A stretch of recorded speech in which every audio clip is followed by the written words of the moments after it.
show that 55 and 56 are co-primes.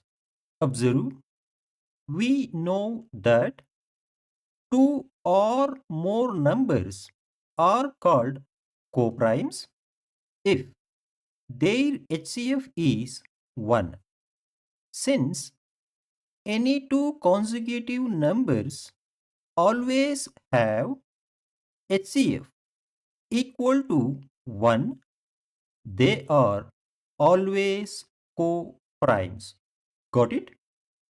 Since 55 and 56 are consecutive numbers, the HCF of 55 and 56 is 1.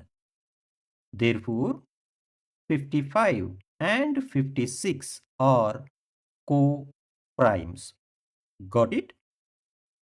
Thank you for watching. For such tricky questions, please subscribe to my channel and watch the complete playlist. Thank you.